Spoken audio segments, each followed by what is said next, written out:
Ku menjadi ciptaan baru,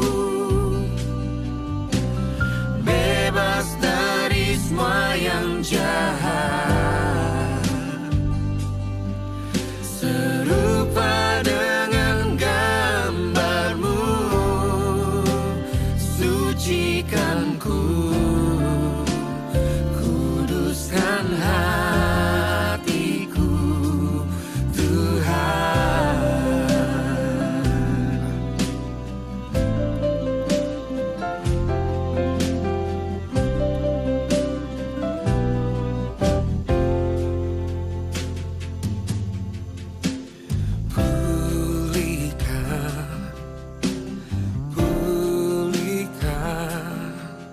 Hatiku dengan kasih-Mu, bentuklah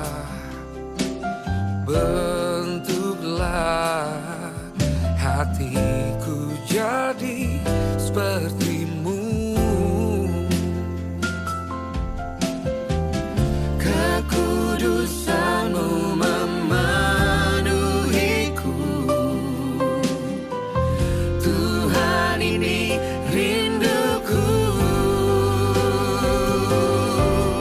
Ubah hatiku seperti hati-Mu, kudus berkenan bagi-Mu, bagaikan emas yang murni, bentuk hatiku selalu. Biar ku menjadi ciptaan baru, bebas dari semua yang jahat, serupa dengan gambar-Mu, sucikan ku, kuduskan hatiku,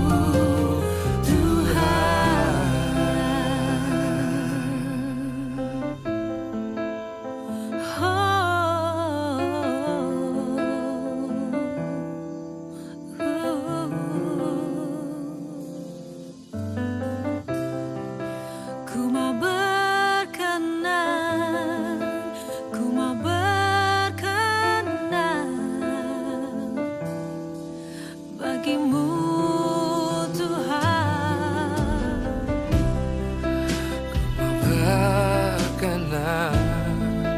Ku mau berkenan bagi-Mu, Tuhan.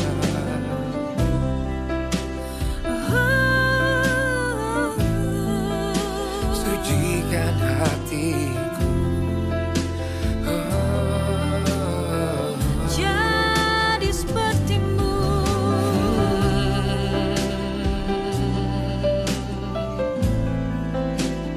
menyenangkan-Mu,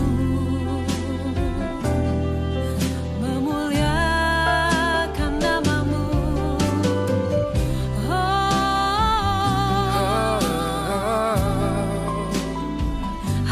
Haleluya.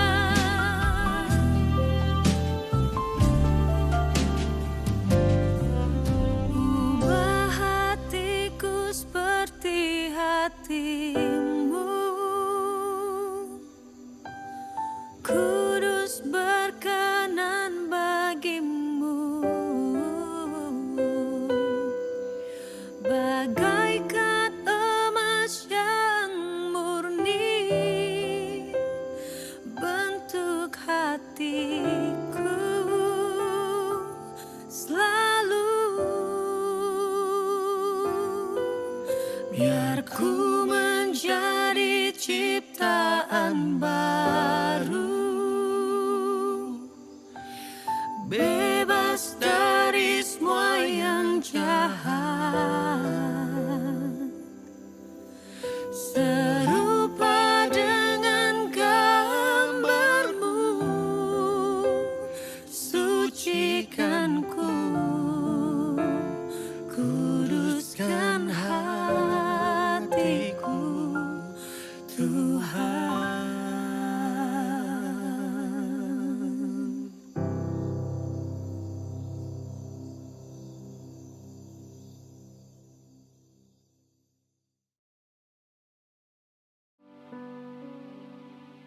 Shalom jemaat yang dikasihi Tuhan. Shalom. Sekali lagi shalom. Boleh berikan senyum ke kiri kanannya, katakan shalom. Puji nama Tuhan, kita mengucap syukur jemaat sekalian kita boleh berkumpul hari ini di rumah Tuhan. Itu semua karena kasih dan kebaikan Tuhan, ada amin. Baik jemaat sekalian, saya mengundang kita semua untuk kita boleh mempersiapkan hati kita untuk masuk ke dalam hadirat Tuhan. Mari jemaat sekalian, kita mau memberikan yang terbaik. Tuhan sudah berikan yang terbaik untuk kita, mari kita juga mau berikan yang terbaik buat Tuhan kita.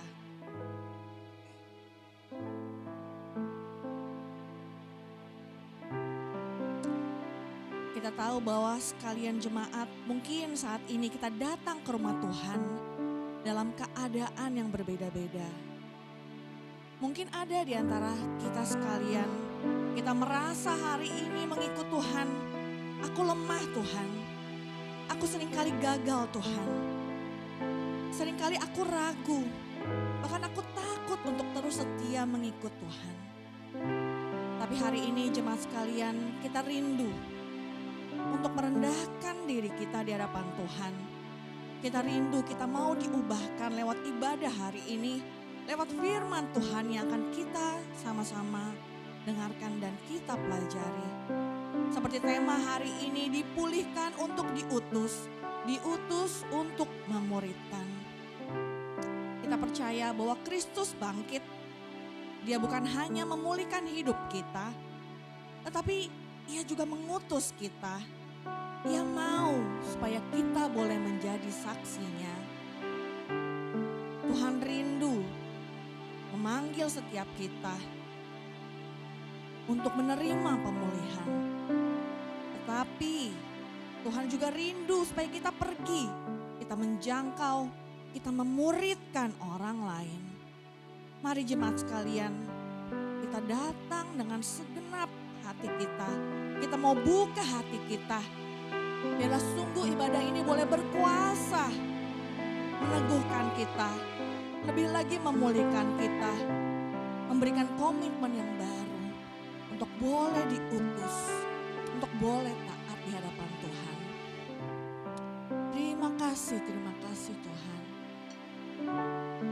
Saya rindu kita semua, kita angkat satu pujian ini. Kita mau masuk di hadirat Tuhan.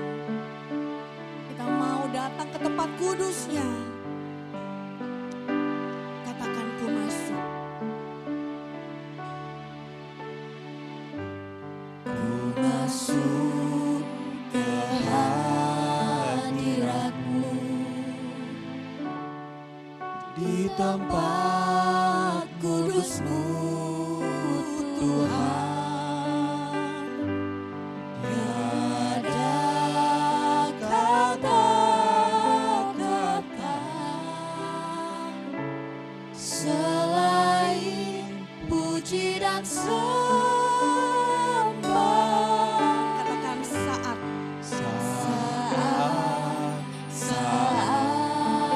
ini alangkah indahnya Tuhan bersamamu selalu, memuji dan menyembahmu. Engkau Tuhan pujianku, Engkau Tuhan kemuliaanku, kekudusan-Mu penuhi tempat ini.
menyembah-Mu. Engkau Tuhan, pujianku. Engkau Tuhan, kemuliaanku.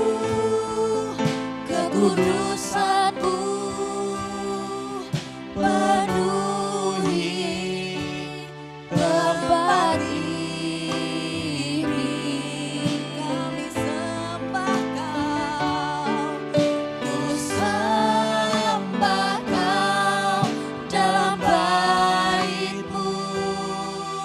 Ku tersungkur di kaki-Mu, hingga kemuliaan-Mu kan nyata dalamku. Jemaat seunang kita bangkit berdiri. Engkau Tuhan, pujianku. Engkau Tuhan, kemuliaanku. Kekudusan-Mu, mari Tuhan penuhi tempat ini. Penuhi tempat ini. Sembah Kau Tuhan. Ku sembah Kau dalam bait-Mu. Ku tersungkur di kaki-Mu, hingga kemuliaan-Mu kan nyata dalamku.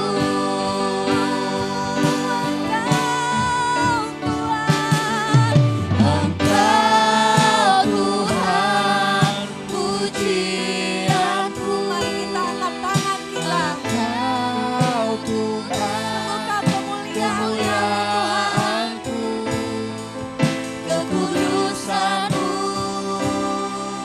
penuhi tempat ini. Mari sembah Dia. Ku sembah Kau dalam bait-Mu. Ku tersungkur di kaki-Mu, hingga kemuliaan-Mu kan nyata dalamku. Lebih lagi Engkau Tuhan, pujianku. Engkau Tuhan, kemuliaanku. Kekudusan-Mu penuhi tempat ini. Mari sembah Dia, sembah Dia. Ku sembah Kau dalam bait-Mu. Ku tersungkur di kaki-Mu, hingga kemuliaan-Mu kan nyata dalamku. Hingga kemuliaan-Mu, hingga kemuliaan-Mu kan nyata dalamku.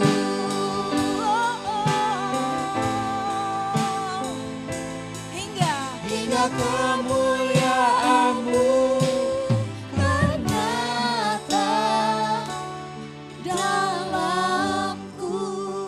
Mari kita berdoa di hadapan Tuhan. Terima kasih Tuhan, terima kasih. Kami boleh datang hari ini ke hadirat-Mu. Itu semua karena kebaikan Engkau Tuhan. Lebih lagi Tuhan, kami mau memuji Engkau. Lebih lagi Tuhan, kami mau menyembah Engkau. Menaikkan puji-pujian kami Tuhan. Kiranya Tuhan berkenan atas setiap kami, anak-anak murid tempat ini. Ampuni kami Tuhan, atas dosa-dosa kami. Ampuni kami Tuhan kalau kami tidak layak Tuhan. Dan biarlah sungguh darah-Mu Tuhan yang boleh melayakkan setiap kami hari ini Tuhan. Terima kasih Tuhan.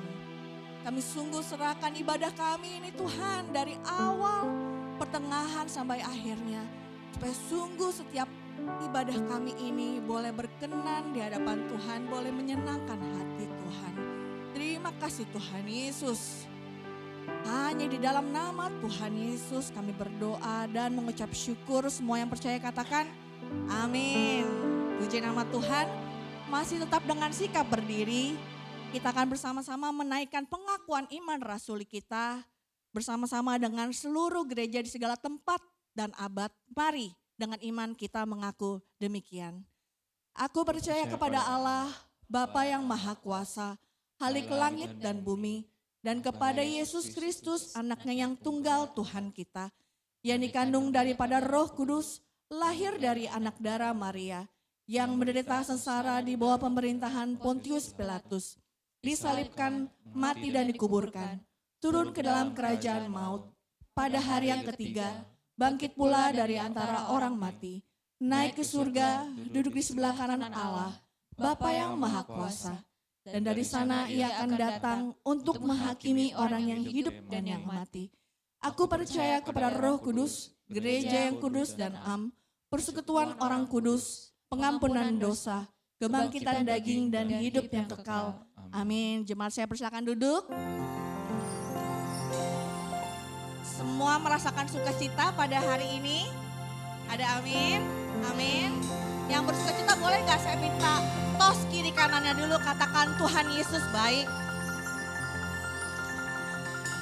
Ke belakangnya juga boleh, kalau ada jemaat di belakangnya. Tuhan Yesus baik buat kita, Tuhan Yesus sudah bangkit buat kita. Ada amin? Yang siap memuji Tuhan boleh lambaikan tangannya ke atas. Haleluya, haleluya. Kita mau menaikkan pujian, kita mau katakan bahwa Allah bangkit, kita mau bersorak. Kita mau bernyanyi bagi Dia.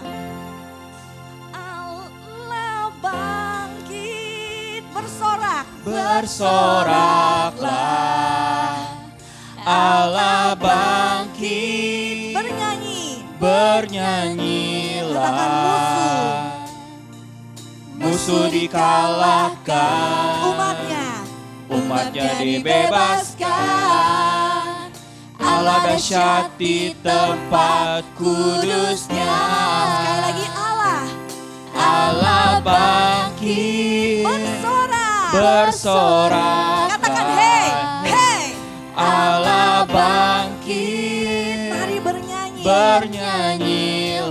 Sebab musuh telah dikalahkan. Musuh dikalahkan. Amin. Umatnya dibebaskan. Allah dahsyat di tempat kudusnya. Oh, oh, oh, oh, oh, oh, oh, oh, oh. Jemaat boleh saya undang bangkit berdiri. Kerahkan. Kerahkanlah kekuatanmu ya Allah. Tunjukkanlah kuasamu ya Tuhan. Serahkan musuhmu. Selamatkanlah umatmu. Allah dahsyat di tempat kudusnya. Allah bangkit. Bersorak. Hey. Allah bangkit. Mari bernyanyi. Bernyanyilah. Musuh dikalahkan. Umatnya dibebaskan. Allah dahsyat di tempat kudusnya. Oh, oh, oh, oh, oh, oh, oh, oh, oh. Lebih bersukacita lagi katakan kerahkan. Kerahkanlah kekuatanmu ya Allah. Tunjukkanlah kuasamu ya Tuhan. Serahkan musuhmu.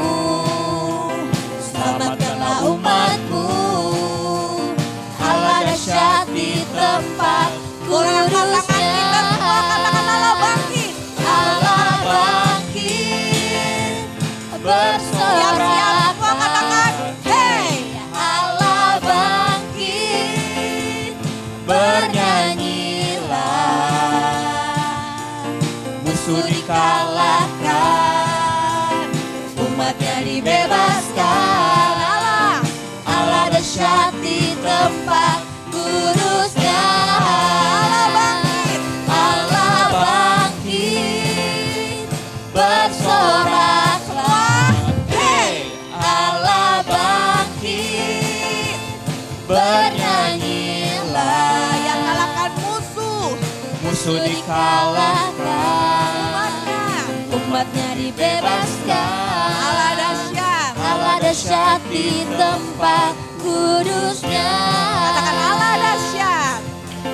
Allah dahsyat di tempat kudusnya. Allah dahsyat. Allah dahsyat di tempat kudusnya. Oh, oh, Oh, oh, oh. Oh, oh, oh. Oh, oh, oh.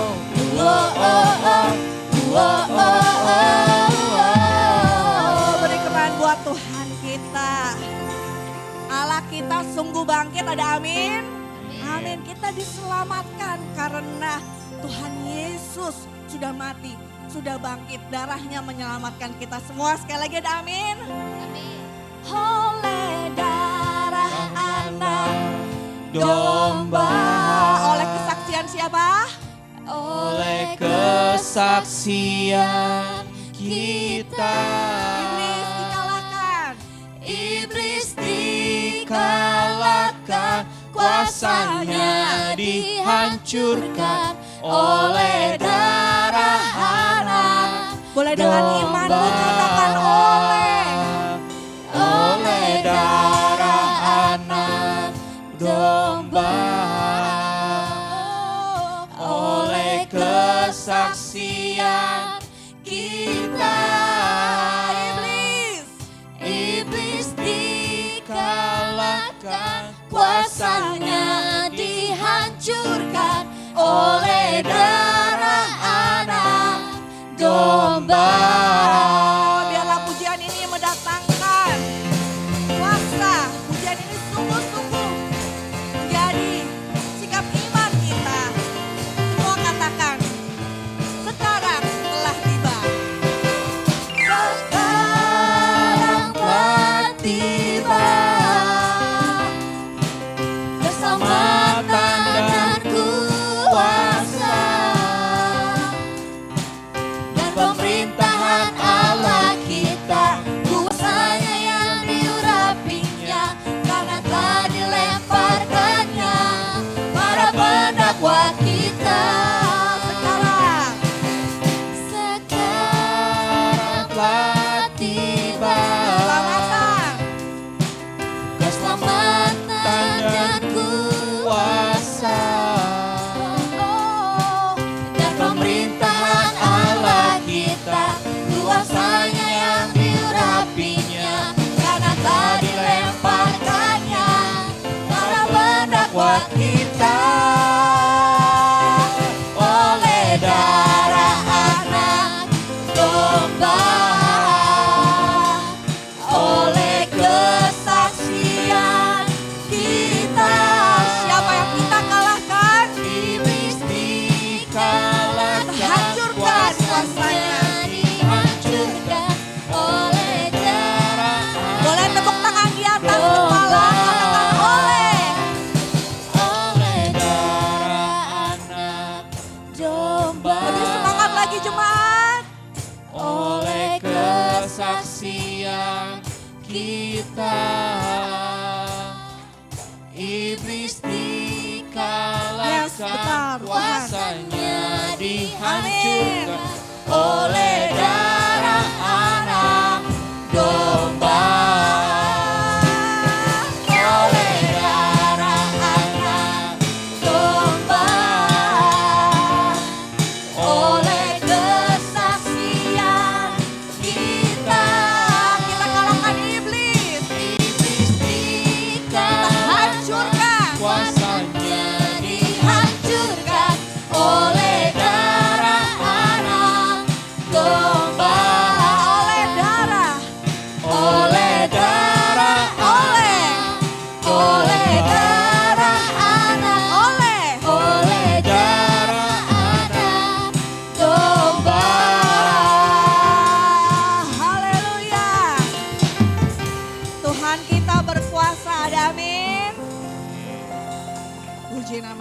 Tuhan. Jemaat saya persilakan duduk kembali.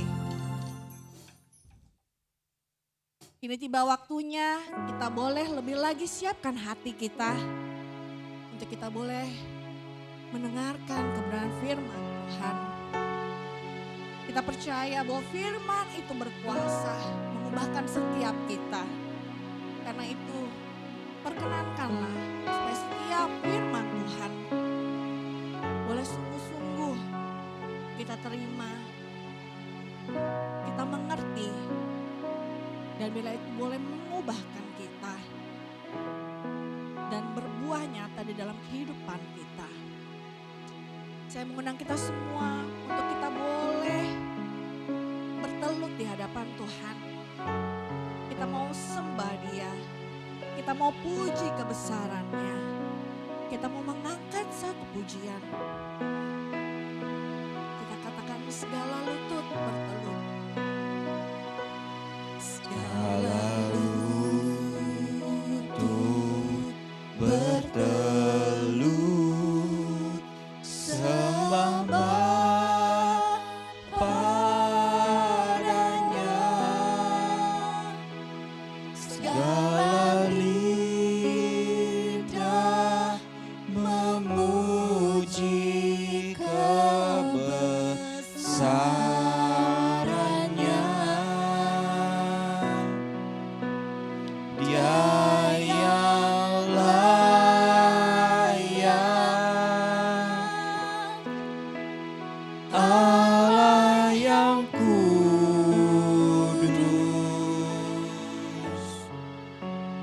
agung dan mulia, Raja segala raja. Pujian sekali lagi. Katakan segala lutut. Segala lutut bertelut, sembah padanya. Segala lidah memuji kebesarannya. Dia yang layak, Allah yang kudus,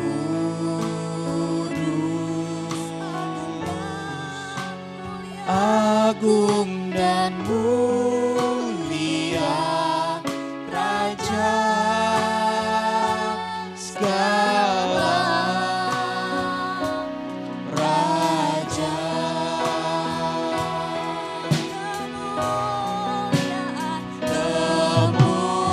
Kemuliaan Bapa Allah Maha Kuasa.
biarkan dengan sepenuh hati kita di hadapan Tuhan. Kemuliaan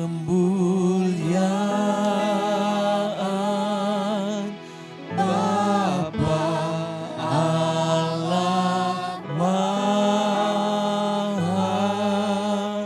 Kuasa, dipujian dan hormat selamanya. Bapa, biarkan setiap lutut bertelut, biarkan setiap lidah mengaku bahwa Engkaulah Tuhan. Dan biarkan segala pujian kemuliaan hanya bagi Engkau saja. Kami hari ini datang ke hadirat Tuhan. Kami sungguh mengucapkan syukur untuk anugerah kasih, bahkan kehormatan yang Tuhan berikan kepada kami. Kami yang telah Engkau selamatkan bukan karena semata-mata perbuatan kami, tetapi karena kasih-Mu. Kami yang Engkau izinkan, layakkan untuk menghadap hadirat-Mu juga bukan karena kami, tetapi karena kasih karunia-Mu. Dan kami yang Engkau ingin libatkan dalam pekerjaan-Mu juga bukan karena kemampuan dan kapasitas kami, tetapi karena anugerah-Mu semata. Kami bersyukur, kami rindu setiap pribadi kami yang hadir di tempat ini. Kami hadir dengan sepenuh hati kami, sungguh-sungguh datang mengalami Engkau dalam hidup kami. Kami datang di tempat ini, kami ingin mengalami lawatan-Mu. Kami ingin disapa oleh setiap kebenaran firman Tuhan. Kami bukan datang sebagai formalitas belaka, tetapi kami datang karena kami rindu akan Engkau dan juga saudara-saudara seiman kami. Kami ingin diperlengkapi oleh firman Allah yang hidup, firman Allah yang mengubahkan, firman Allah yang menyucikan, firman Allah yang menyembuhkan, firman Allah yang memulihkan dan yang memakai mengutus kami. Kami semua di tempat ini, setiap pribadi yang ada, kami dengan sukacita menyambut kebenaran firman-Mu. Hanya di dalam satu nama yang penuh kuasa, Tuhan Yesus Kristus, Juru Selamat kami yang hidup. Semua orang percaya katakan, amin. Silakan duduk Bapak Ibu, saudara-saudara. Bapak Ibu, kita bersyukur hari ini tanpa terasa kita sudah ada di penghujung bulan April. Kita ini minggu terakhir dan salah satu program gereja kita yang cukup besar sebentar lagi kita akan jalankan. Hari Jumat, Sabtu nanti kita akan mengadakan retreat jemaat. Saya kira tidak ada satu jemaat pun yang tidak tahu program ini. Karena program ini sudah disampaikan dari awal tahun. Program ini juga sering dimasukkan di dalam pokok doa. Dan program ini juga selalu ada di warta gereja kita. Harapan saya tidak ada jemaat yang tidak memahami, tidak mengerti. Jadi pelaksanaannya hari Jumat dan Sabtu. Bapak Ibu, saya tahu karena ada beberapa alasan, satu dan lain hal, ada beberapa jemaat yang tidak bisa ikut. Tapi saya mau sampaikan acara retreatnya hari apa? Jumat, Sabtu. Enggak sampai Minggu ya. Jadi Jumat, Sabtu retreat, Minggu tidak libur ya. Jadi jangan ada yang berpikir, kayaknya minggu ini long weekend. Jadi libur panjang, Jumat, Sabtu retreat, pasti Minggu libur. Enggak ada. Ya, Minggu tetap beribadah. Ya, jadi jangan ada yang berpikir kayaknya Minggu libur, enggak ada kayaknya, enggak libur. Ya, tetap beribadah. Jadi retreatnya cuman Jumat, Sabtu. Jadi nanti untuk selengkapnya setelah ibadah, Bapak Ibu jangan pulang dulu, Pak dari akomodasi akan menyampaikan beberapa pengumuman tentang retreat ini. Ya, jadi Bapak Ibu harapan saya kita bisa tinggal sebentar nanti setelah selesai ibadah ini. Bapak Ibu, mari kita membuka Alkitab kita pada pagi hari ini dari Matius pasal yang ke-28. Matius 28, kita akan membaca ayat yang sangat populer, itu ayat 16 sampai dengan ayat yang ke-20. Mari kita membuka dan membacanya secara bergantian. Saya akan membaca yang ke-16, Bapak Ibu ayat 17, demikian kita baca secara bergantian ya. Kalau sudah mendapatkannya, mari kita membaca secara bergantian. Saya akan membaca ayat 16, Bapak Ibu ayat 17 dan seterusnya. Nanti ayat 20 kita baca bersama-sama. Dan ke-11 murid itu berangkat ke Galilea, ke bukit yang telah ditunjukkan Yesus kepada mereka.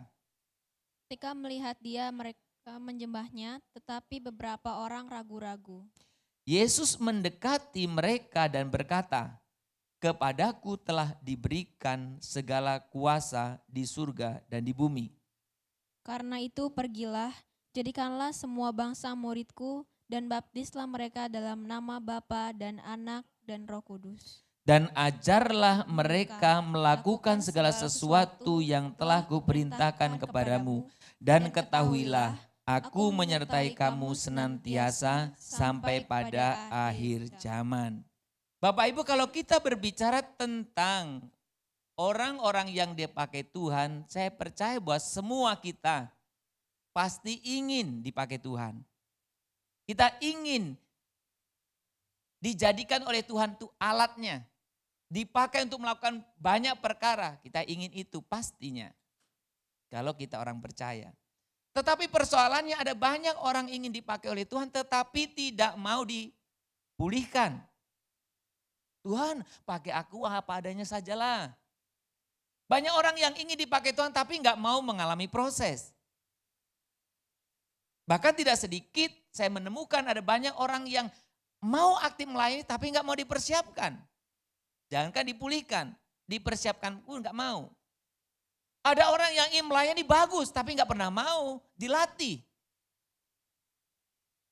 Saudara, Tuhan ingin memakai kita dan sebelum saya dan saudara dipakai oleh Tuhan, kita dipulihkan.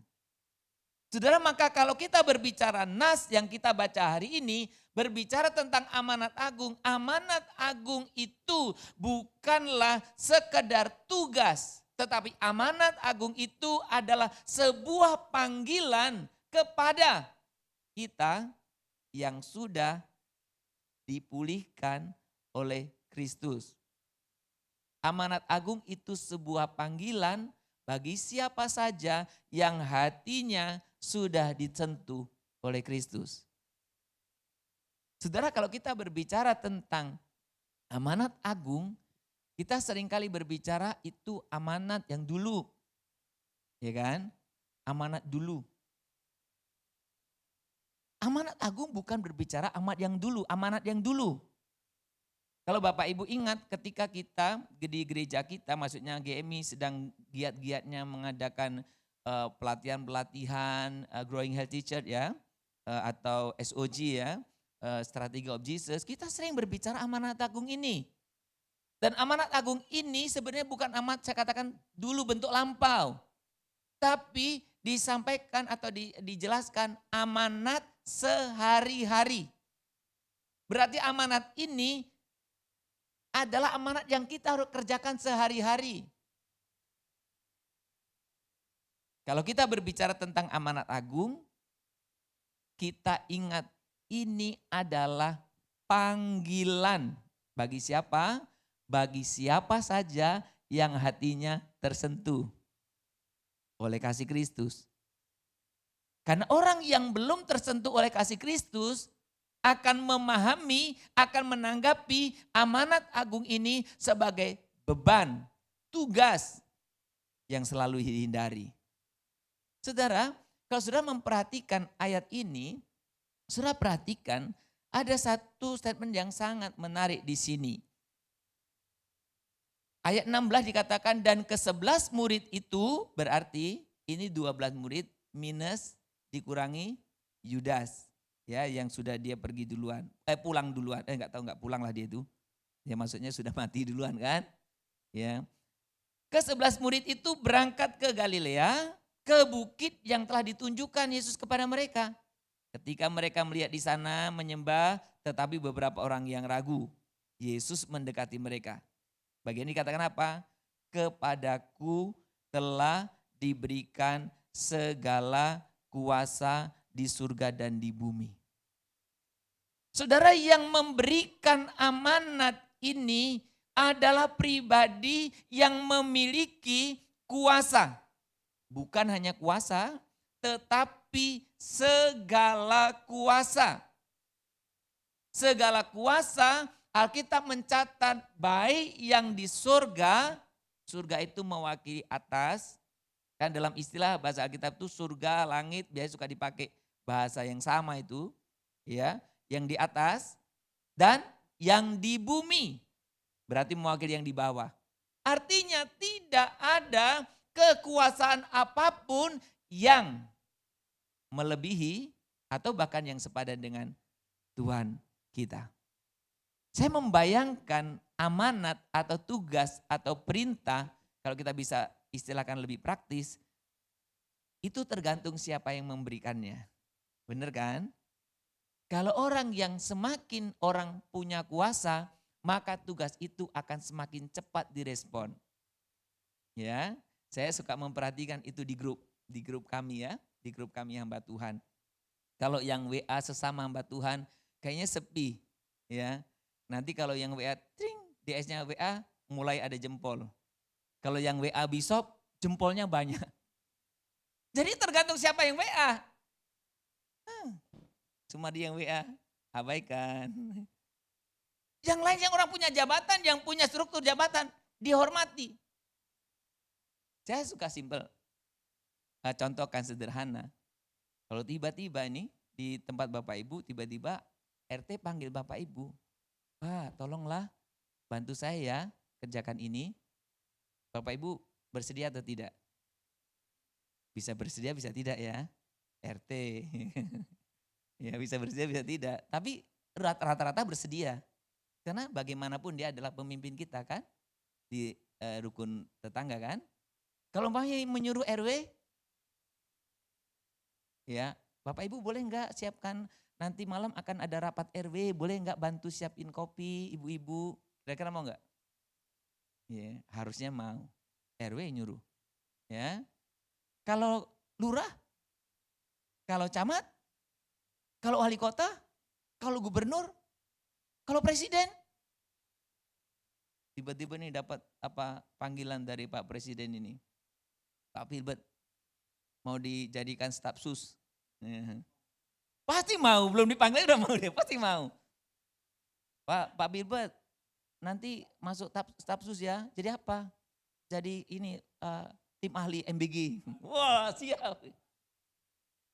Enggak tanya lagi Pak saya enggak ahli nih, ahli saya ini. Pasti enggak tanya gitu kan. Itu baru orang-orang yang punya jabatan terbatas. Terbatas wilayahnya, terbatas durasi waktunya, terbatas kekuasaannya. Iya kan? Yang saya sebut-sebutkan itu semua terbatas. Wilayahnya terbatas, durasi waktunya terbatas, periodenya. Dan bahkan kekuasaannya pun terbatas. Yang memberikan perintah di dalam Matius 28 itu yang tidak terbatas kuasanya. Periodenya tidak terbatas, ya kan? Wilayah teritorialnya kekuasaan tidak terbatas dan kekuasaannya tidak terbatas. Bagaimana Anda meresponinya? Bagaimana Anda meresponinya? Dicuekin? Banyak orang yang mengabaikan perintah ini karena mereka tidak mengerti siapa yang sedang memberi perintah. Nah saudara, hari ini kita akan belajar bersama-sama kebenaran ini. Saudara perhatikan ketika Tuhan Yesus pasca kebangkitan, itu menjumpai murid-murid menampakkan diri. Saudara perhatikan, garis bawahi, yang Tuhan Yesus jumpai murid-murid. Apa artinya? Yang Yesus jumpai adalah orang-orang yang percaya. Yesus tidak menjumpai Pilatus, Yesus tidak menjumpai orang Farisi, Yesus tidak menjumpai Herodes, Yesus tidak menjumpai orang-orang yang tidak percaya kepadanya. Dan saudara, yang Yesus lakukan ini bukan sekali. Kisah Rasul mencatat selama 40 hari berulang kali. Untuk apa? Yesus menjumpai murid-muridnya untuk memulihkan murid-muridnya. Memulihkan keraguannya, memulihkan mungkin kekecewaannya, memulihkan mungkin kegagalannya, memulihkan mungkin penyesalannya. Saya berpikir begini Bapak Ibu. Murid-murid itu sangat menghormati Tuhan Yesus, sangat mengasihi Tuhan Yesus. Ketika Tuhan Yesus ditangkap, dianiaya, kemudian disalib mati, murid-murid bisa nolong enggak? Enggak bisa nolong. Kira-kira gimana perasaan murid-murid ya? Saya sering atau beberapa kali menjumpai ada anak yang merasa bersalah. Karena waktu papanya atau mamanya sakit, dia tidak bisa menolong. Mamanya atau papanya udah meninggal, itu penyesalannya itu enggak habis-habis. Merasa bersalah. Karena dia tidak bisa menolong orang yang dia kasihi, yang dia hormati, yang menderita. Nah beberapa waktu yang lalu, saya ada kesempatan untuk pelayanan di Aceh, pasca tsunami. Ya, saya mulai dari Pangkalan Berandan, kemudian jadi ke Laksomawe, Biren, sampai Banda Aceh, sampai ke Mayolabo, ya pergi. Itu ada dengan teman. Jadi mereka undang jadi sekalian satu distrik itu pembinaan berurut. Nah waktu di Mayolabo, selesai acara KKR dan pembinaan, ada seorang jemaat yang datangi saya. Buksu, saya pengen ngobrol sama Buksu. Buksu, apakah saya sebenarnya masih layak hidup ya? Saya kaget pertama-tama mendengarnya. Kenapa begitu Pak? Saya bilang kan, Buksu, saya sebetulnya harusnya mati. Kenapa begitu? Dia ceritalah. Jadi Bapak ini selama ini dia selalu membantu gereja menjemput anak-anak sekolah minggu. Jadi jemput antar. Dia bukan supir, bukan driver, jemaat tapi yang membantu menjemput. Oke. Nah waktu peristiwa tsunami itu, dia itu menjemput anak-anak. Mobil elf itu penuh. Jadi berarti kan belasan sampai 20-an orang kan. Jadi pada waktu udah jemput semua, udah mau ke gereja, udah nyampe di gereja itu, karena cuaca waktu itu tidak bagus, orang tuanya telepon. Supaya anak-anaknya dikembalikan. Jadi namanya dia jemput ya mau gak mau ngikuti kan. Dia antarlah anak itu satu persatu ke rumahnya. Waktu dia balik ke gereja, datanglah tsunami itu. Apa yang terjadi? Semua anak-anak tadi yang dia bawa, semua itu kena tsunami, meninggal. Yang hidup siapa? Cuman dia yang pulang di gereja. Dia dihantui rasa bersalah. Kenapa ya Tuhan tadi saya nggak abaikan saja telepon orang tuanya? Kenapa saya tadi tidak paksain aja mereka di gereja? Kalau mereka di gereja pasti nggak mati. Itu penyesalan itu bukan 1-2 hari Bapak Ibu, bertahun. Tidak bisa tangkap yang saya maksud. Murid-murid Yesus yang selalu bilang guru, aku akan setia kepadamu. Guru seperti minggu lalu kan Simon kan. Kalaupun semua ini tergoncang imannya, aku sekali-kali tidak. Tapi ketika Yesus ditangkap, disalibkan, mereka nggak bisa buat apa-apa. Mereka pasti ada dalam penyesalan yang dalam. Maka Yesus jumpai satu persatu. untuk dipulihkan. Untuk dipulihkan. Tapi sudah perhatikan dengan baik prinsip firman. Di dalam firman ketika Tuhan memulihkan, itu bukan sekedar dipulihkan. Saudara, sudah pernah mengingat beberapa waktu yang lalu, saya menjelaskan teori atau teologia anjing dan teologia kucing. Ya. Di dalam kekristenan bukan hanya kita diselamatkan dari bukan hanya dipulihkan dari, bukan di situ titiknya. Kita itu diselamatkan dari dan untuk. Dipulihkan dari dan untuk. Maka tema hari ini saya mengambil tema dipulihkan untuk diutus. Diutus untuk memuridkan. Dan ini clear di sepanjang Alkitab secara konsisten.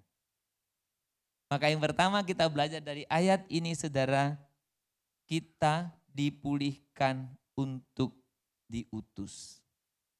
Saudara kalau sudah membaca dalam ayat yang ke-16 tadi, sangat menarik ya, karena dikatakan begini. Dan ke-11 murid itu berangkat ke Galilea. Saudara, Galilea itu tempat dari mana murid-murid sebagian besar dipanggil. Betul kan? Karena dipanggil kan di sepanjang danau itu kan. Yang kedua, Galilea juga tempat di mana sebagian besar Tuhan Yesus melakukan mujizatnya. Sekarang Yesus pergi ke Galilea. Apa yang terjadi di sana? Sudah perhatikan di sana, murid-murid ketika melihat Yesus, sebagian menyembah katanya kan. Tapi sebagian orang ragu-ragu. Sudah lihat cerita ini, aneh enggak sih? Ini kan sudah beberapa kali loh Yesus menampakkan diri loh. Tapi ketika Yesus datang lagi, sebagian orang menyembah, sebagian ragu-ragu. Ngerasa aneh enggak? Ini sudah menyatakan diri kepada semua. Datang lagi. Masih ada ragu-ragu. Ya enggak ya, iya enggak ya. Saya enggak tahu Bapak Ibu ketika membaca Aba, ya saya suka intip-intip ya. Bapak Ibu ada yang jam 2 update Aba. Wah bagus ya. Berarti ada teman saya juga yang belum tidur kan. Ada kadang jam 3 saya bangun, wah masih ada jam 3 update Aba loh. Ada yang jam 3 pagi. Ada yang jam 4 pagi update Aba. Saya bilang jemaat kami enggak pernah tidur ya karena Aba. Atau karena Aba enggak tidur. Atau karena enggak tidur Aba. Karena ada jemaat saya dulu gini. Dia pamer sama saya. Kan selama dia suka ngeluh nih. Enggak bisa tidur. Tiba-tiba saya datang. Pak Breta, saya sekarang udah tahu Pak caranya. Saya bisa tidur. Saya baca Alkitab terus ngantuk.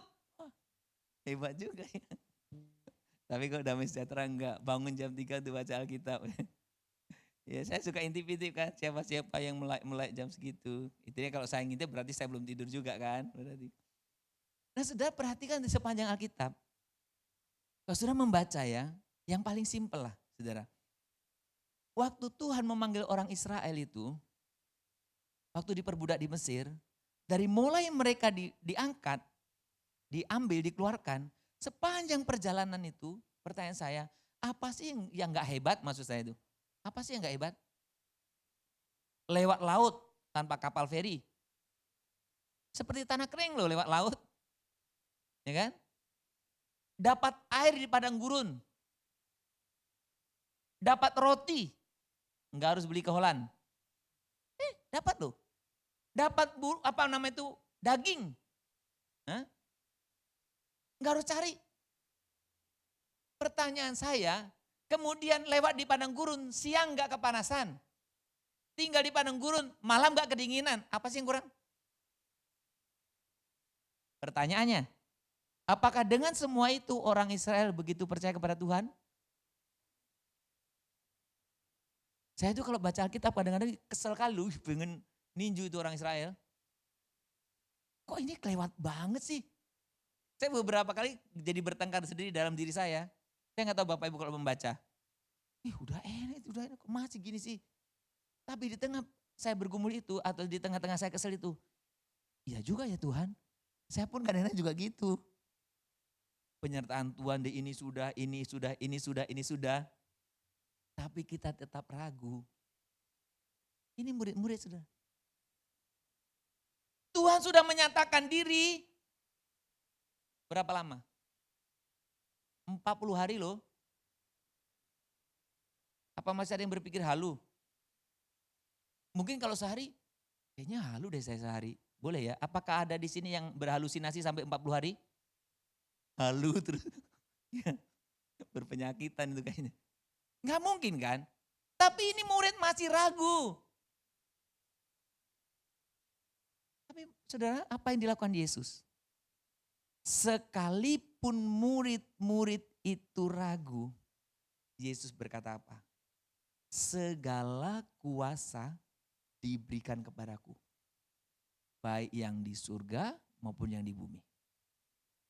Sudah ada satu prinsip yang hari ini kita belajar bahwa Tuhan itu tidak menunggu murid-muridnya sempurna, tidak menunggu murid-muridnya itu betul-betul tanpa keraguan, tetapi dia tetap ingin memulihkannya dan ingin mengutusnya. Segala kuasa ada padaku. Ku tahu kamu ragu.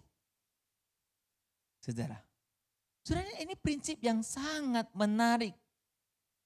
Karena Tuhan tidak pernah menunggu siapa saja untuk sempurna terlebih dahulu.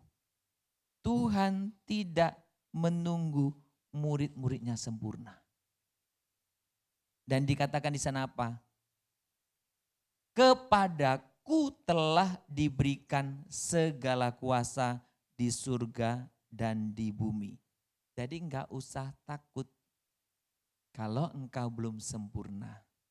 Enggak usah takut kalau engkau masih ada keraguan. Saya tidak tahu dalam perjalanan hidup saudara mengikut Tuhan, apakah ada masa-masa di mana saudara mengalami keraguan.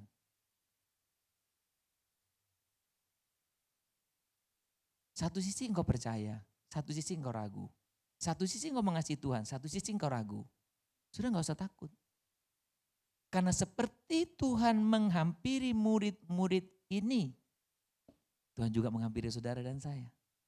Kepadaku telah diberikan segala kuasa di surga dan di bumi.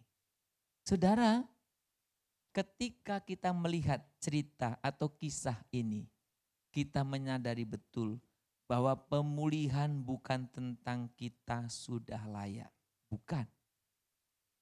Justru pemulihan itu tentang Yesus yang berkuasa memulihkan dan mempercayakan kembali kepadamu. Saudara, kita melihat secara konsisten Alkitab menyatakan prinsip ini. Minggu lalu saya sampaikan kepada kita tentang bagaimana Yesus menjumpai Simon Petrus kan.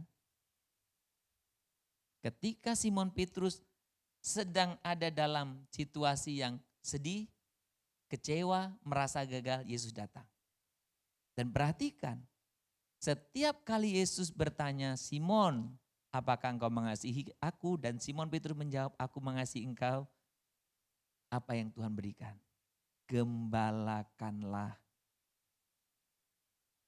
Dari jawaban Simon yang 3 yang kemarin kita renungkan bersama, dia merasa Tuhan aku masih belum sempurna.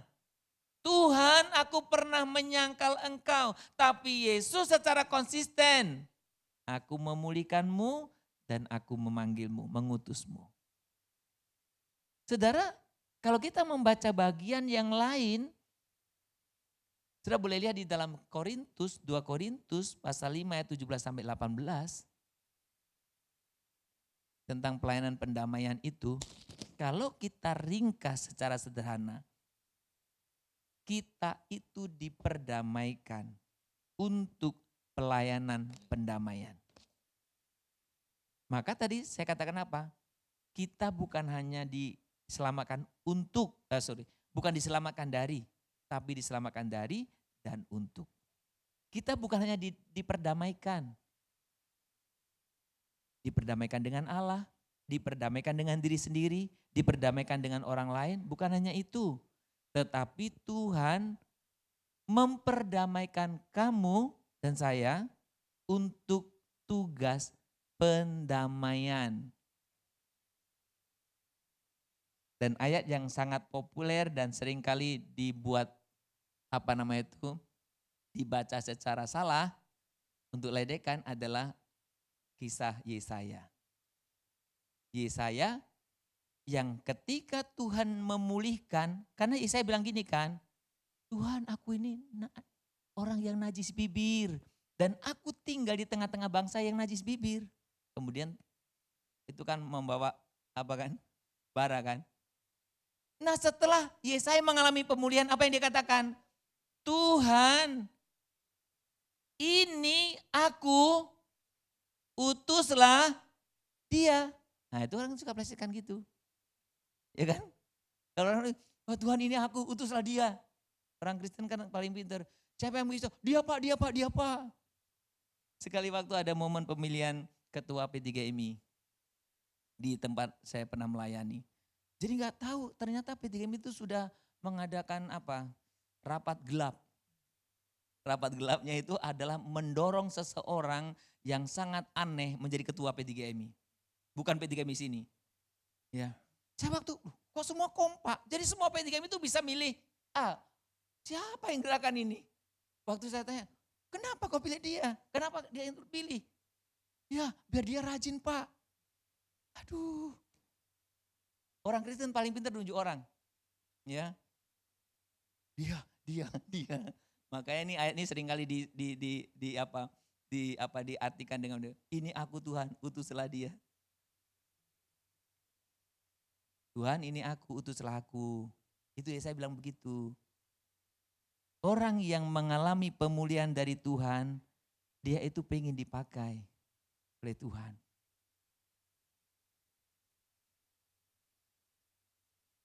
Sekali waktu ada seorang dokter hewan, dia pada waktu pulang dinas, dia menemukan anjing yang terluka. Jadi anjing terluka parah dan dia bawa ke rumah. Dia obati, dia rawat, ya, dan anjing ini sembuh, sehat, ya. Jadi anjing itu jadi tinggallah sama dokter itu. Berapa waktu kemudian ketika dokter ini pulang dari tugasnya, dari praktek ke rumah, dia kecarian anjing itu. Karena anjing itu nggak ada di rumah. Mana anjing itu? Biasanya kalau dia datang suka ngibas-ngibasin ekor kan. Kan anjing yang paling rajin menyambut tuannya kan. Kadang lebih rajin dari anak dan pasangan nyambut pasangannya. Jadi makanya orang sekarang lebih senang melihara anjing. Karena kalau anjing majikannya datang langsung tik tik tik tik tik. Kalau anak orang tuanya datang tetet tetet. Kagak dengar tuh. Atau suami atau istri dipanggil-panggil kagak dengar-dengar ya. Kalau anjing gak usah dipanggil langsung datang ya. Oke, waktu pulang kemana anjing ini? Itu cuaca pas hujan. Wah gelisah juga nih dokter.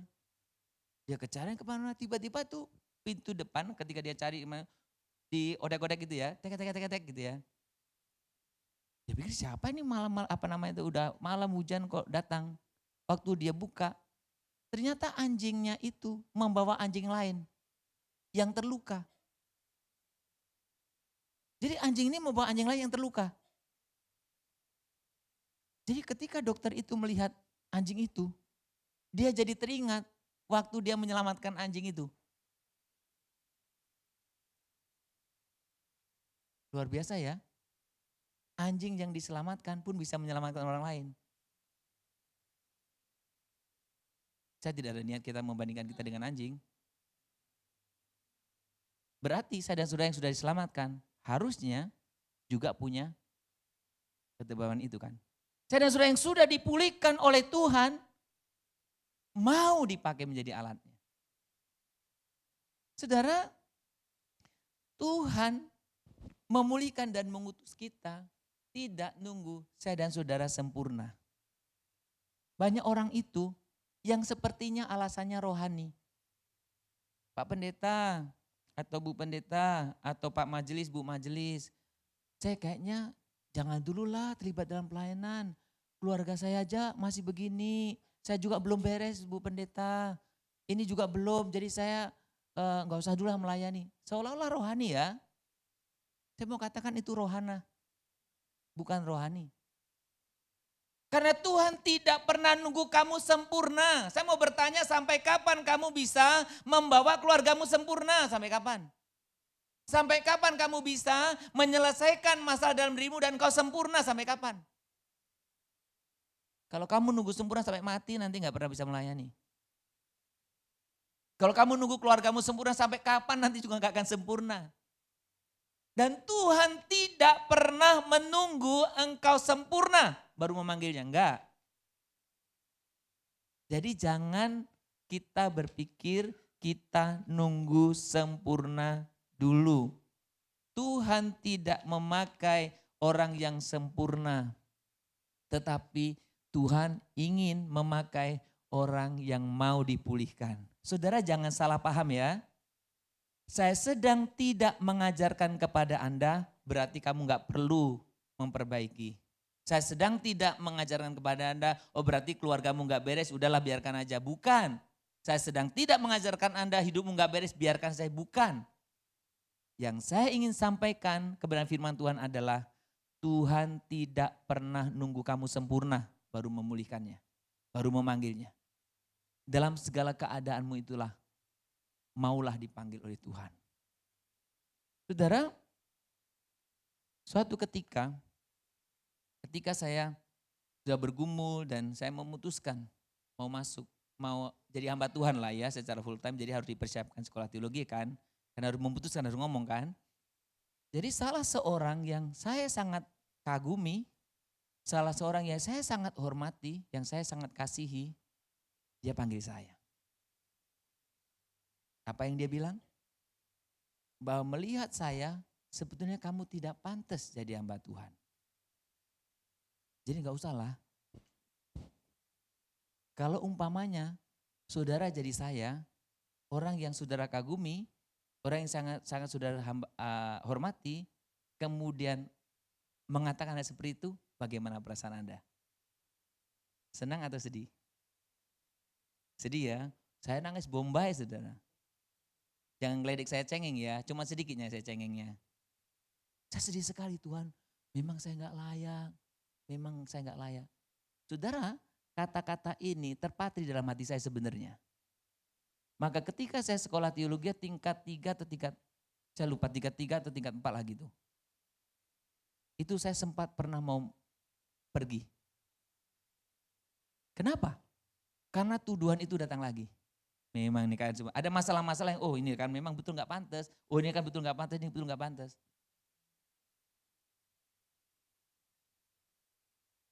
Saudara, kebenaran firman Tuhan ini berbeda dari itu. Sekali waktu kami ada simulasi dari dosen misi kami. Dikasih 3 nama. Kemudian, dikasih 3 kriteria gitu kayak apa namanya CV gitulah. Umpamanya si A, ini, si B, gini gitu ya. Jadi 3 nama. Sudah dari CV itu, kita suruh menentukan menurut kalian siapa yang cocok jadi misionaris. Karena ini yang ngajar dosen misi. AB itu orangnya sangat bagus memenuhi kriteria. Yang C sangat buruk, enggak memenuhi kriteria. Maka nyaris semua kelas itu yang cocok jadi majelis misioner adalah A dan B. Saudara, dosen saya nggak kasih penjelasan. Kemudian dia kasih nama di atas CV itu. Ini namanya ini namanya ini, namanya ini. Sudah tahu? Yang B, kalau nggak salah, yang B itu, jangankan dia misionaris, dia ateis. Yang A, ya, dia sempat jadi orang Kristen, tapi akhirnya dia juga nggak percaya Tuhan. Yang C, yang buruk kriterianya itu nama misionaris besar. Kami semua saling lihat-lihatan. Penilaian saya dan saudara tidak sempurna, itu pun bisa dipakai oleh Tuhan. Jadi kalau ada di antaramu yang hari ini merasa, Tuhan aku gak sempurna. Aku gak mau melayani engkau. Aku gak mau engkau pakai. Aku gak sempurna, aku biarkan sempurnakan dulu. Aku biar menyelesaikan masalah rumah tanggaku dulu. Aku biar menyelesaikan masalah diriku sendiri. Aku biar menyelesaikan masalah keuanganku dulu. Saya mau katakan kepada Anda, Tuhan tidak pernah mencari kamu yang sempurna. Yang Tuhan cari adalah orang-orang yang mau dipulihkan. Tuhan juga bisa memakai luka masa lalumu, bukan sebagai penghalang. Saya suka nyanyian tadi yang nomor 3.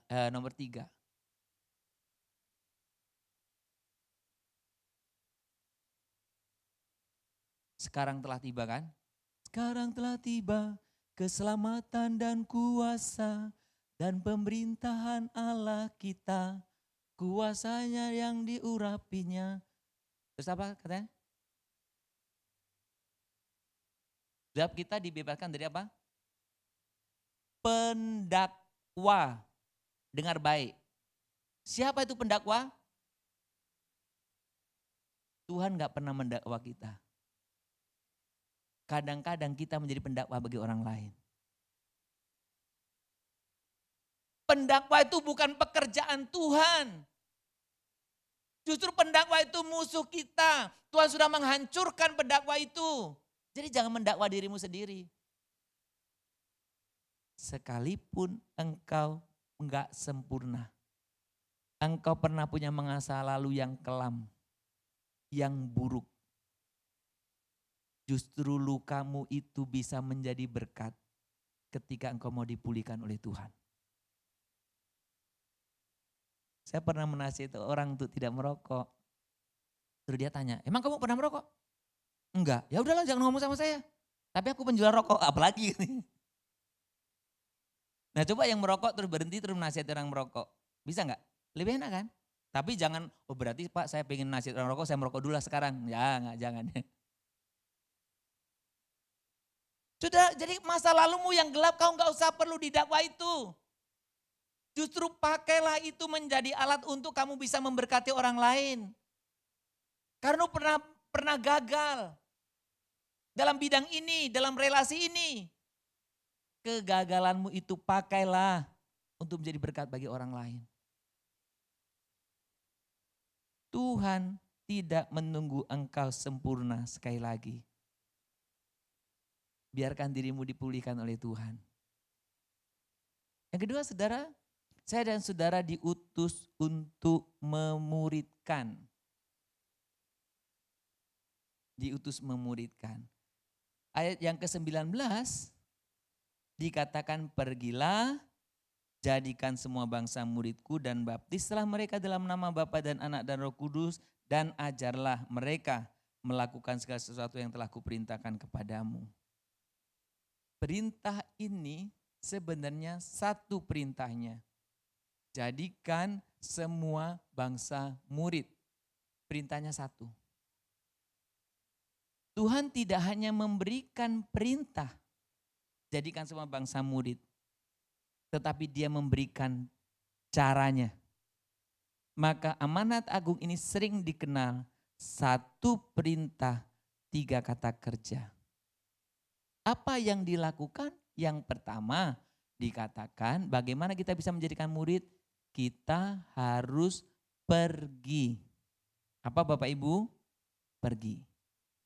Jadi saya beberapa kali sampaikan dan sering menyampaikannya bahwa di dalam kekristenan orang percaya itu hanya mengenal kata pergi.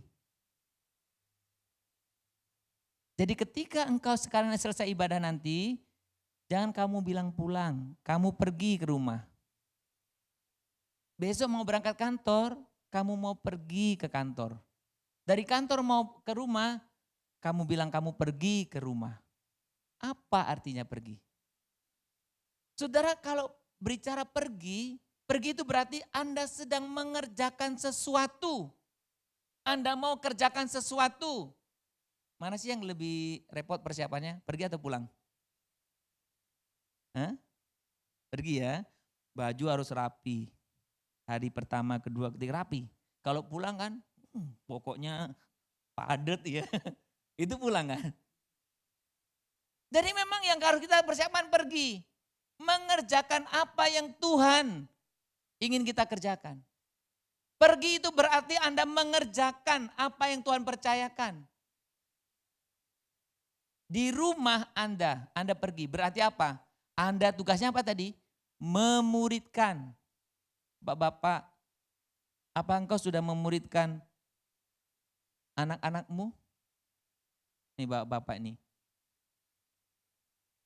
Oh Pak, saya belum punya anak. Ya udah. Apakah engkau sudah memuridkan istri? Bukan istri-istrimu, saya bilang. Kalau anak saya bilang anak-anakmu. Kalau istri saya bilang istrimu. Sudah memuridkan? Ibu-ibu, apakah engkau sudah memuridkan anak-anakmu? Sudah memuridkan istri? Suami? Istri lagi. Anak-anak, apakah engkau sudah memuridkan orang tuamu? Karena ada anak-anak dulu percaya loh. Orang tuanya belum. Apakah sudah? Apakah engkau menyadari ketika engkau di rumah engkau tuh diutus?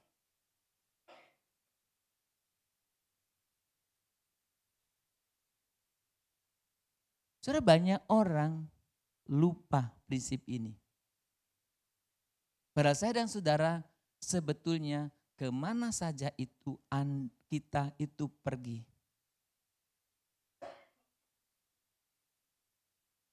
Pak, kapan kita pulangnya? Ya pulang sekali aja lah, pulang masa berkali-kali. Pulang itu pulang ke rahmatullah. Ada yang pengen cepat pulang? Silakan. Ada yang pengen cepat pulang? Saudara, saya sekali waktu pernah, karena saya sering perhatikan kan, jadi saya pakai khotbah itu RIP. Apa itu? Rest in peace. Saya ketika lihat sesuatu saya selalu berpikir ya, emang yakin dia rest in peace? Rest itu untuk orang apa? Siapa yang suka beristirahat? Siapa yang membutuhkan istirahat? Orang yang kerja. Lah kalau orang kagak kerja apa perlu istirahat dia? Jadi selama hidupnya dia tidak pernah pergi melayani Tuhan, pengen istirahat. Kalau di dalam Wahyu itu, tempat istirahat itu orang yang kerja. Kalau enggak kerja itu malah kerja terus itu di perapian yang menyala-nyala. Jadi saya kadang-kadang suka aneh itu orang di kuburan. Di RBIP. Ya. Saudara, kembali kepada topik kita. Kita setiap hari pergi. Dengan engkau pergi itu engkau mempersiapkan engkau pulang. Ada satu nyanyian teman yang beberapa kali dia nyanyikan dan saya sangat dia menyanyikan di lagu KPPK. Belum selesai kerja, tangan hampa pulanglah. Semua yang biasa pintar itu. Apa lagunya itu semua? Ya. Nah, belum seorang pun ku bawa, tangan hampa pulanglah. Tangan hampa itu tangan kosong. Maka ketika saya mendengar atau suka mengulang lagu itu, belum seorang pun ku bawa, tangan hampa pulanglah. Ketika Tuhan panggil kita, nanti dipanggil, Pak Darwin, oh itu ini saya bawa berapa orang, ya kan? Turut Tuhan panggil lagi, siapa? Oh Ibu Cika, oh ini Tuhan nih saya melalui ini saya bawa. Sumardi, kau bawa apa Sumardi? Tuhan aku gak bawa apa-apa. Gimana rasanya? Sudah kita ini pergi, ayo pergi. Kemanapun kamu. Yang kedua, caranya apa? Membaptis. Membaptis bukan yang kasih air, bukan tenggelamin, ini pengertiannya. Tapi membawa orang masuk dalam kehidupan baru. Seperti dalam Roma itu. Mati, ya disalibkan, mati, dikuburkan bersama Yesus. Bangkit bersama Yesus. Jadi membawa orang yang belum sungguh-sungguh dalam Tuhan, mengenal Tuhan, hidupnya diperbaharui, itu membaptis pengertiannya. Mengidentifikasikan seseorang pada Kristus. Disamakan, mengalami. Saudara, itu tugas kita. Saudara, maka dimanapun kita ada hal yang sangat penting harus kita lakukan. Bagaimana orang bisa mengenal Kristus? Orang mengenal saya, mengenal Anda itu gak begitu penting-penting amat. Tapi bagaimana orang tahu mengenal tentang Kristus? Bapak Ibu, ketika engkau bersama-sama dengan anak-anakmu, apa yang kau bicarakan? Ada anak-anak muda remaja di sini, kalau ketika engkau ngobrol dengan temanmu, apa yang kau obrolkan? Saya selalu melihat setiap waktu itu begitu berharga. Selagi ada kesempatan, sampaikan prinsip kebenaran firman. Tidak harus, kita membuka dari Yohanes pasal yang ke-14 ayat 6, enggak harus gitu. Enggak harus nanti Yosi kemana-mana bawa Alkitab. Ayo kita buka, enggak harus. Tapi prinsip kebenaran firman itu sampaikan. Kemana saja. Kalau orang yang sering pergi sama saya itu udah hafal tuh. Sangkanya saya, udah sekian SKS. Kenapa? Karena itu hal yang sangat mendesak. Yang terakhir apa katakan? Mengajar. Mengajar itu bukan ngajar, ngomong. Karena ayatnya kan jelaskan, apa dikatakan sana? Dan ajarlah mereka melakukan. Jadi tujuannya bukan mengajar knowledge, informasi. Tapi mengajar untuk taat. Bagaimana kita ngajari orang lain taat kalau saya dan saudara nggak taat? Betul kan? Ayo kamu rajin, saya nggak rajin. Saya itu paling bergumul kalau suruh nge-WA orang datang satu tempat pertemuan dan saya nggak ada. Saya paling bergumul tuh. Ayo datang, tapi di situ, tapi saya nggak ada ya. Lah ngapain kok ngajak saya? Betul kan? Makanya kalau saya ngajak orang datang, saya usahakan saya ada. Nah, saya ngajak orang tapi nggak ada. Bagaimana engkau mengajarkan orang taat, Anda nggak taat? Bagaimana engkau mengajarkan anak-anakmu rajin, engkau nggak rajin? Kan itu istilah umum kan. Bapak-bapak marah anaknya merokok. Jangan kamu merokok ya nak. Jangan kamu merokok. Lah Anda merokok bagaimana? Hah? Kita ngajarkan anak-anak untuk bagaimana taat. Kita harus taat. Kita mengajarkan anak-anak prioritas Tuhan. Kita harus prioritas. Mungkin saya pernah cerita kepada saudara. Sekali waktu anak kami pernah sakit, demam. Pas hari Minggu. Ya. Saya bilang, kamu harus ke gereja. Kan demam. Enggak, kamu harus ke gereja. Wah, orang-orang di sekeliling, kok dia enggak apa-apa lah Pak Pendeta di rumah. Enggak, harus ke gereja. Kalau di gereja nanti nggak kuat pulang. Kenapa saya marah begitu? Kalau orang yang tidak mengerti dan tidak berpikir jauh, mungkin saya berpikir egois, kasar, jelek. Saya akan mengajarkan satu hal. Tuhan itu prioritasmu. Tapi coba saya ngajarkan gitu, tapi saya baru pilek sedikit. Bilang, ya nak, Bapak permisi. Pak nggak dilempar batu sama anak saya. Maka saya dalam keadaan kondisi apapun, saya rasa belum pernah deh, gara-gara sakit gitu, saya belum nggak beribadah, saya belum pernah lah. Ya. Kenapa? Tuhan prioritas. Saudara, kita mengajar mereka untuk taat. Ini yang saya dan saudara harus lakukan. Menjadikan murid. Ya, menjadikan murid. Ayat 20 itu menarik. Dikatakan di sana. Kita baca sama-sama yuk. Dan ketahuilah, aku menyertai kamu. Siapa yang pernah mengutip ayat ini untuk menasihati, meneguhkan orang? Karena ayat ini sering dikutip untuk meneguhkan orang. Tapi lupa kita. Ayat ini tuh melekat dengan tugas, panggilan. Banyak kita memakai ayat ini, kita percaya bahwa Tuhan akan menyertai kita senantiasa pada akhir zaman. Amin. Amin. Lupa ayat itu melekat dengan tugas, panggilan. Artinya dalam kelemahan kita, ketidaksempurnaan kita, ketidakmampuan kita, ketika engkau mengerjakan itu, jaminannya apa? Tuhan menyertai kita. Maka jangan takut ketika kita memberitakan atau mengerjakan misi yang dari Tuhan.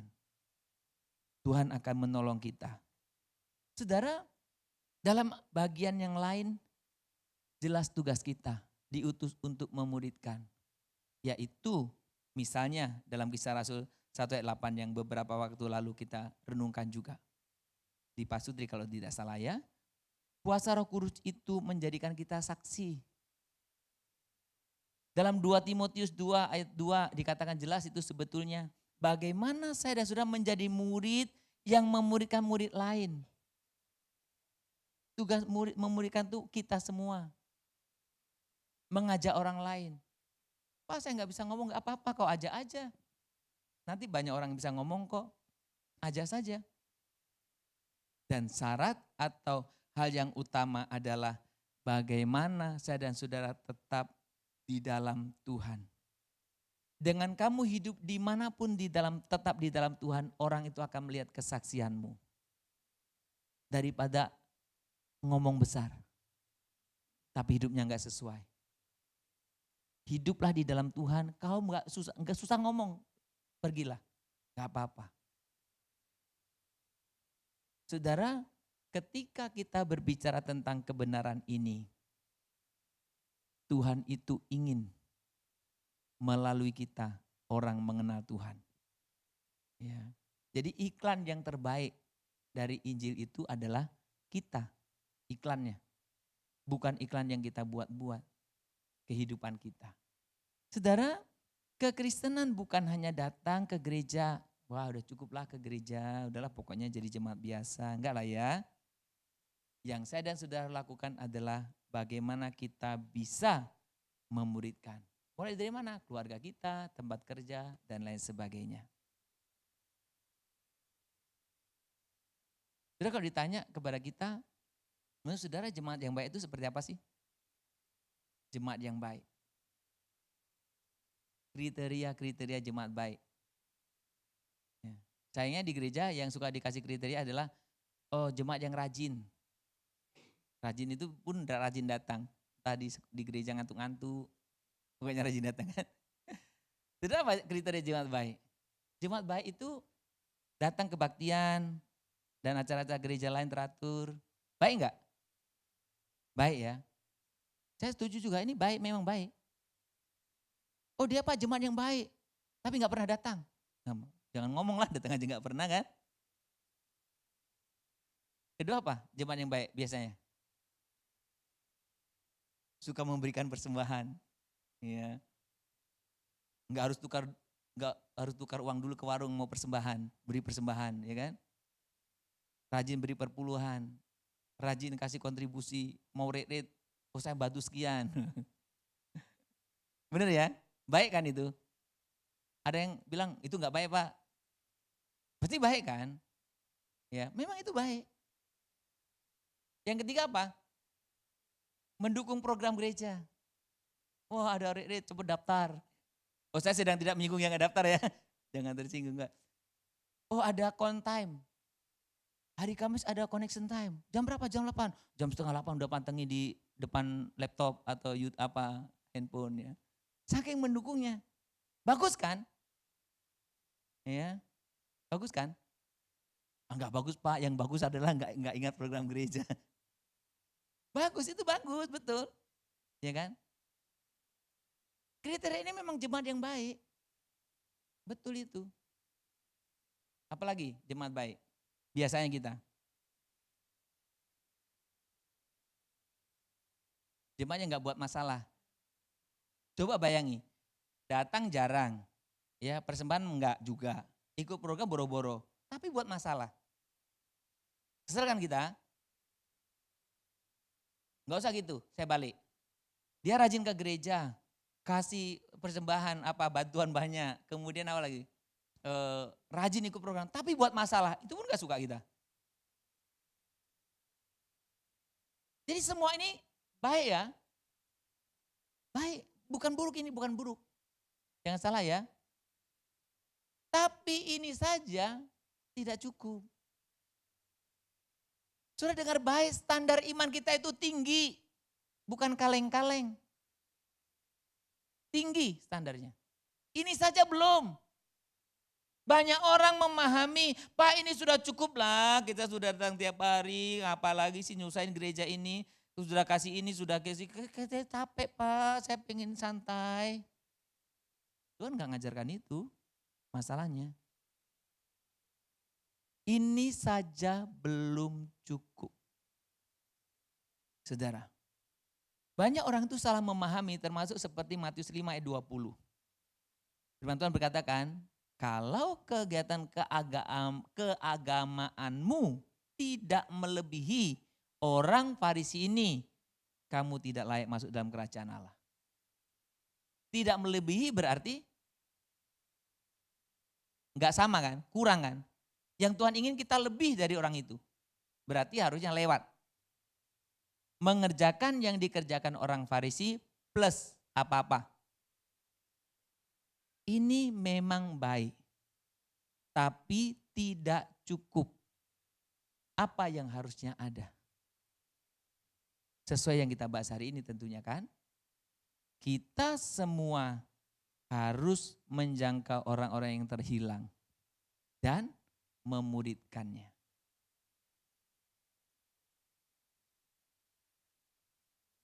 Aktif gereja, iya harus. Memberi persembahan, ya harus. Mendukung program gereja harus. Gak membuat masalah harus. Tapi itu tidak atau belum cukup. Saya dan saudara harus membawa orang. Saya dan saudara harus membawa mereka.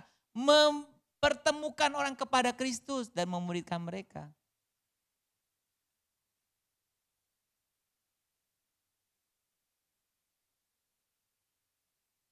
Saya tulis Mede bukan karena read kita tanggal 1 dan 2. Ya. Mede itu apa sih artinya? Mede. Apa artinya? Ayo yang buruh-buruh. Apa Mede? Apa artinya Mede? Ada yang tahu? Mede? Hah? Mede apa? Bukan Mede ya. Kalau Mede kacang Mede. Apa Mede? Ayo. Mede itu sebenarnya seruan, tolonglah sebenarnya. Memang ini untuk mengingat hari buruh kan. Karena buruh itu tertindas, teraniaya maksudnya. Tapi kata Mede itu sebenarnya tolonglah, help me. Jadi saudara ada banyak orang di sekitar kita itu yang mengalami itu. Tugas saya dan saudara. Di sekitar saudara itu. Saudara Tuhan tidak kekurangan orang percaya. Dunia ini banyak orang percaya. Tapi dunia ini kekurangan murid yang hidup bergerak dan memuridkan. Kurang.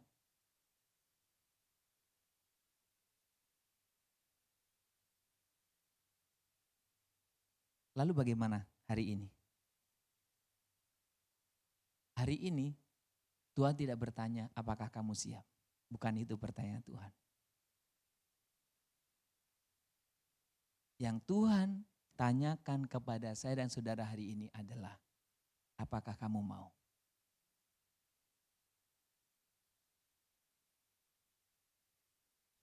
Saya undang untuk kita bangkit berdiri. Kak Sinta boleh? Saya lupa tadi nginfokan ya. Ambil kunci dari D saja Kak. Tuhan ini aku jadikanlah ku alat. Jadi hari ini Tuhan tidak bertanya apakah kamu siap. Yang Tuhan tanya apakah kamu mau. Dari dia Kak, Tuhan ini aku. Biar ini menjadi satu doa kita di dalam Tuhan. Bahwa kita mau dipakai Tuhan. Tuhan ini aku, jadikanlah ku alatmu untuk memberitakan Injilmu.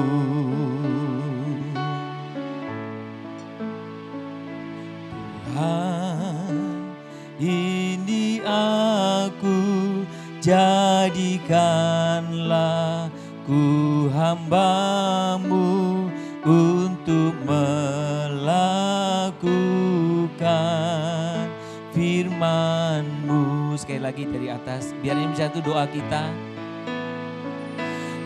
Tuhan, ini aku, jadikanlah ku alat-Mu untuk memberitakan Injil-Mu. Tuhan, ini aku, jadikanlah ku hamba-Mu. Tuhan, ini aku, jadikanlah ku hamba-Mu untuk melakukan firman-Mu. Penuhi hidupku dengan Roh-Mu ya Tuhan. Penuhi hidupku dengan Roh-Mu agar ku jadi saksi-Mu. Pakailah hidupku dan urapilah untuk kemuliaan nama-Mu. Penuhi hidupku dengan Roh-Mu ya Tuhan. Penuhi hidupku dengan Roh-Mu agar ku jadi saksi-Mu. Pakailah hidupku dan urapilah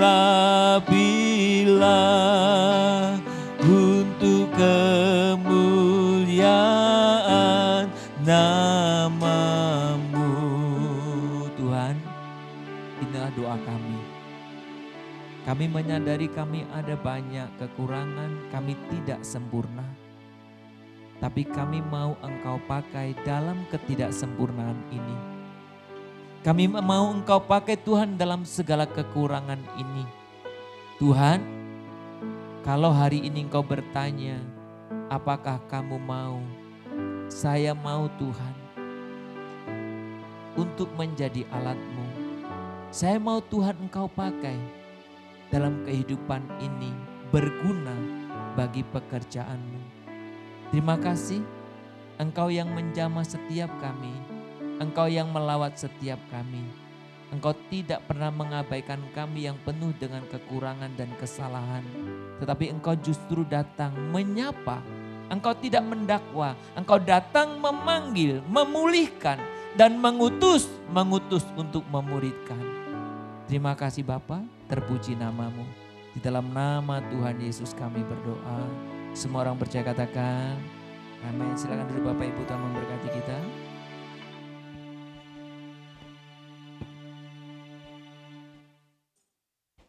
Kita diberkati oleh kebenaran firman Tuhan, ada amin. Kita mau siap diutus oleh Tuhan, ada amin. Kita akan bersama-sama mempersiapkan hati kita untuk memberikan persembahan.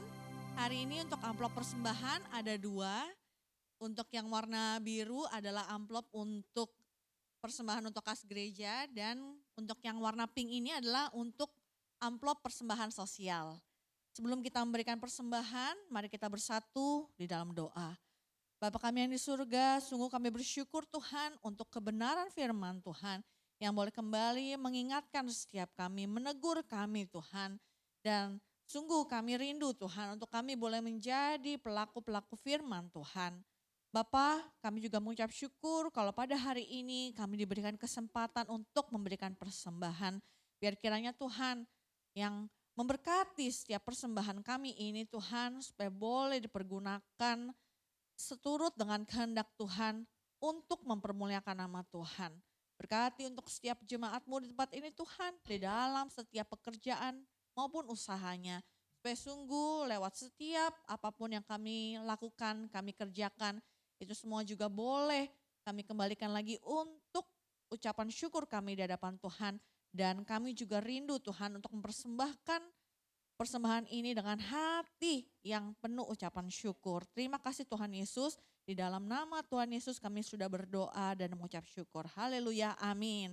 Sambil persembahan dijalankan, kita mau angkat pujian ini. Kita mau katakan kami terima.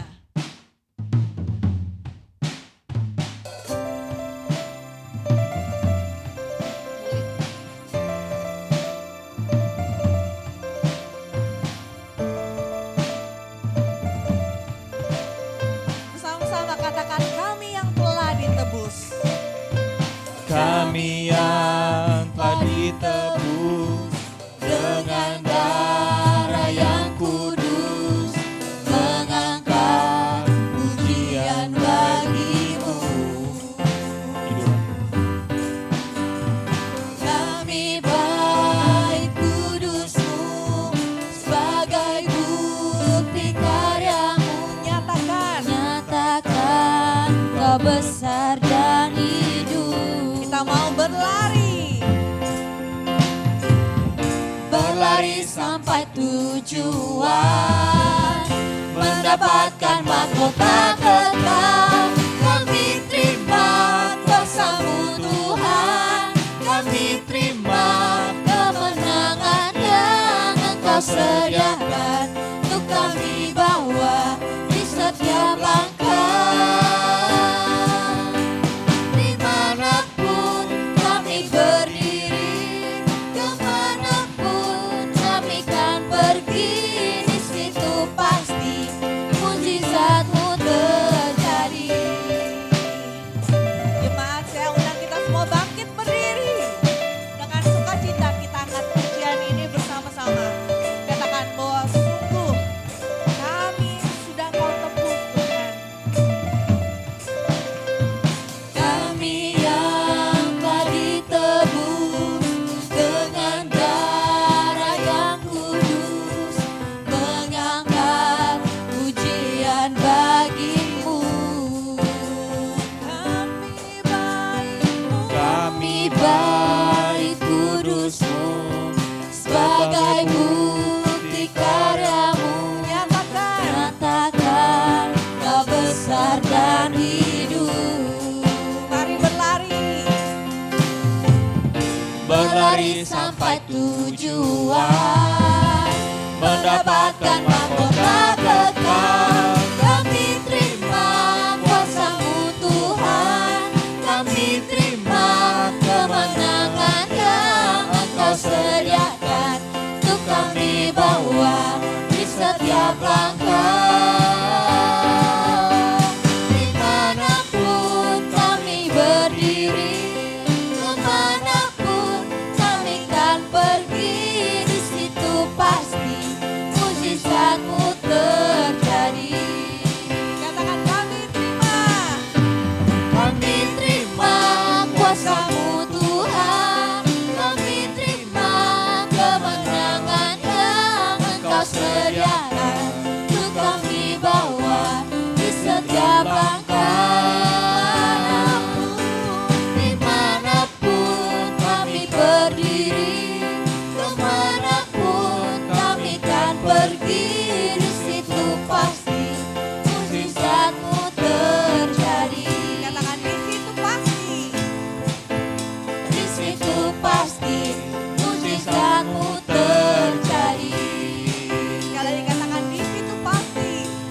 itu pasti, mukjizatmu terjadi. Haleluya, haleluya. Kita mengucap syukur, kita akan bersama-sama menutup ibadah kita.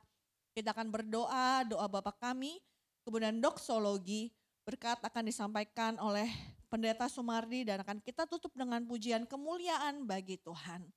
Mari kita bersatu di dalam doa. Bapa kami yang di surga, dikuduskanlah namamu. Datanglah kerajaanmu, jadilah kehendakmu di bumi seperti di surga. Berikanlah kami pada hari ini makanan kami yang secukupnya. Dan ampunilah kami akan kesalahan kami. Seperti kami juga mengampuni orang yang bersalah kepada kami. Dan janganlah membawa kami ke dalam pencobaan. Tetapi lepaskanlah kami daripada yang jahat. Karena Engkaulah yang punya kerajaan dan kuasa dan kemuliaan sampai selama-lamanya. Amin.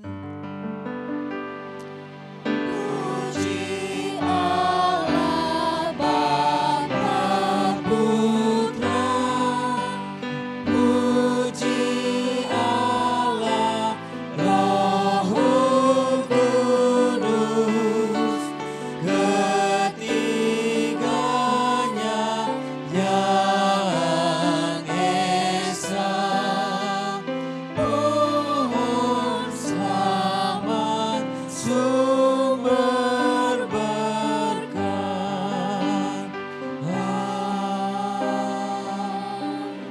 Saudara-saudara, pergilah, jadikan semua orang, semua bangsa murid Tuhan, dan biarlah engkau mulai menerima berkat dan penyertaannya. Maka kiranya kasih sayang dan pemeliharaan Allah Bapa kita, kasih karunia dan damai sejahtera dari Tuhan Yesus Kristus, pertolongan, penghiburan, kekuatan, bahkan kuasa daripada Roh Kudus, itulah yang memberkati, itulah yang memelihara, itulah yang menyertai kamu sekalian untuk boleh menjadikan setiap bangsa murid dari hari ini, besok bahkan sampai Maranatha, Yesus datang kedua kali. Amin. Kemuliaan bagi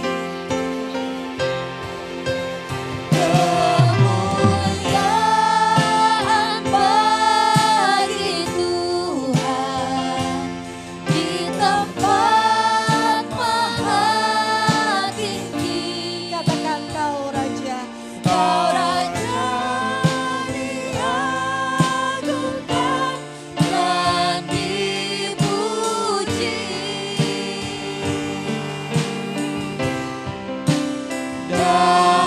Datanglah kerajaanmu, Jadilah jadilah kehendakmu. Seluruh bumi penuh kemuliaan-Mu.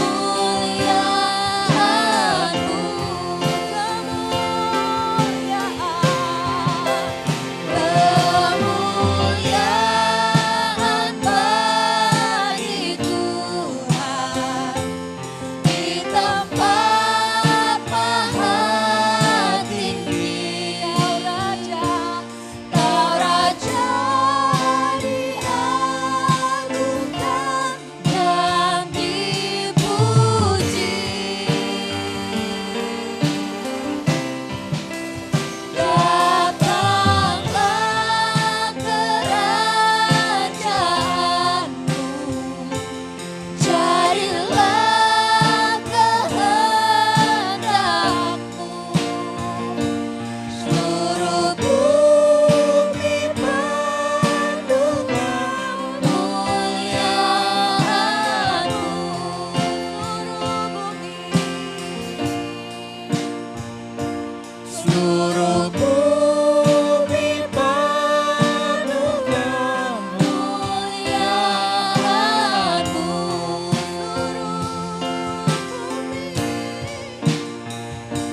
Seluruh bumi penuh kemuliaan-Mu.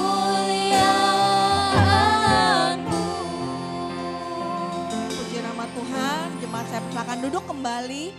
Ada pengumuman dari Pak Darwin sehubungan dengan retret. Saya persilakan Pak Darwin. Salam Bapak, Ibu-ibu sekalian yang terkasih. Tadi yang seperti yang sudah Boksu sampaikan, kita akan ada retreat di tanggal 1 tanggal 2 Jumat Sabtu ini. Jadi kami dari panitia akan menyampaikan beberapa hal. Puji Tuhan, jemaat yang sudah ikut dalam retreat ini lebih kurang sama anak-anak 120 orang. Jadi yang perlu diperhatikan, yang pertama, yang ikut bus itu kita akan kumpul di sini jam 6 pagi. Jadi kami akan menunggu sampai jam 7 berangkat. Jadi jemaat-jemaat yang ikut bus, tolong perhatikan waktunya, jam 7 kita akan berangkat. Jadi kumpulnya jam 6 pagi.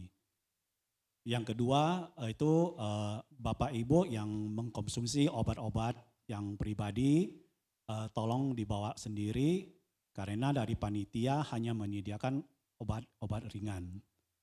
Yang ketiga itu jemaat diharapkan bawa tumbler atau botol minuman masing-masing. Karena ada di pihak hotel hanya menyediakan isi ulang. Ya. Nah, yang keempat ini dress code. Dress code itu atasan putih sama bawahan biru. Kalau tidak ada biru, jeans biru. Kalau tidak ada, boleh bebas. Itu dipakainya nanti setelah sore, pas waktu istirahat dan sesudah mandi, kita akan kumpul dalam sesi foto. Itu dipakainya. Waktu berangkat itu pakai bebas.